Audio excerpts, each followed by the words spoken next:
This past year you played in China.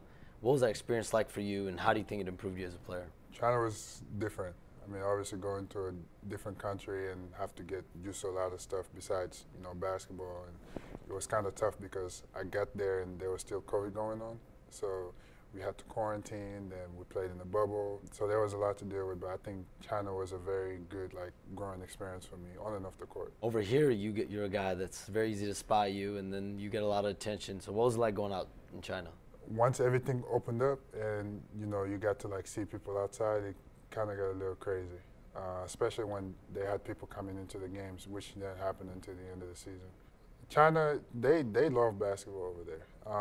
I was surprised to see a lot of them actually knew, they know the players, they know, oh, that's Tacko, and you go in some areas where they might not know basketball as much, but they just so impressed by my height, and people get close to you, very touchy. But they're really great people, very, very nice people in China. How did it make you a better player? I think it pushed me out of my comfort zone a lot. Playing in the league, I was always trying to make my mark, trying to earn minutes. My first couple of years trying to earn a spot. Then I'm in teams, okay, now I gotta try to earn minutes. Then you go to China, you're the main guy. Everything is, focused on you. So it really made me step into a more being more of a leader, getting out of my comfort zone as far as just doing things that I didn't know. I knew I could do, but I didn't really try it until I got to China. Defensively, offensively, just try to push myself as much as possible. And they were really good at trying to push me as well. At the beginning was a little bit of an adjustment, especially the game is so much different.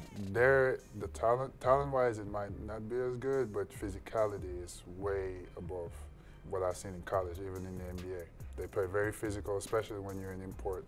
Everything is focused on you. Right. So I used to joke, I used to be on the phone with some of my friends, I'm getting gaudy here like I'm Steph Curry, because they would literally be with you from one sideline to the other, I'm shooting from half court, but now I'm just trying to get, to the post, but they just try to make it as hard as they can for you to score the ball. And you see a lot of double teams and triple teams and people grabbing you, people try to push you, so you need to be really strong with the ball, try to make plays with the ball defensively. Obviously in the NBA, a lot of teams would want me to play in the drop, which is, you're a big guy and you can block shots. They just try to channel everything towards you and make the guards pressure. But in China, they're okay, you got to get up there.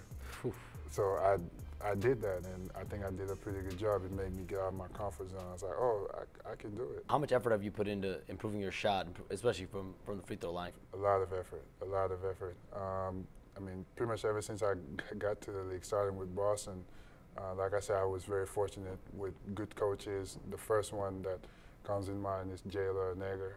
I mean, to this day, he's someone that's always, been there for me and try to help me get better, especially with my shot. So it's been a constant process of I'm gonna get fouled a lot because of just how big I am and how dominant I can be down in the post. So for me, it's very important to knock down those free throws.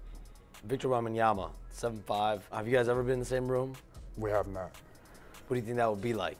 The side by side. I mean, you're the only one that can, maybe make him look a little small. Very awkward. It would be weird for me to look somebody in the eye, because I'm always, my neck has a curve from just talking to people right here.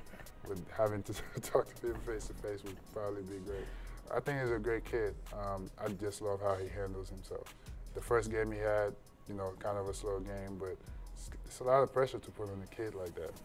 Coming into the league, he's very talented. I think he will have a very bright future for someone that big. I understand him, because not to that level, but I kind of understand him being that big, and for him to move like that and the things that he do is very impressive, and I think he has a bright future. I believe you're a recent father. How's that changed your life? It changes your whole perspective. I mean, once you see that child, it's your whole life pretty much flips over, and I'd say that's the best thing that's happened to me. Is your child going to be a hooper, though? I just want her to do, to be happy and do what she wants to do. Personally, I'm going to put her in tennis. Tennis? Yes. Why tennis? I like tennis. I think it's a great sport. Basketball is just, I play basketball. I love it. You really have to love this game, too. Right. Yeah.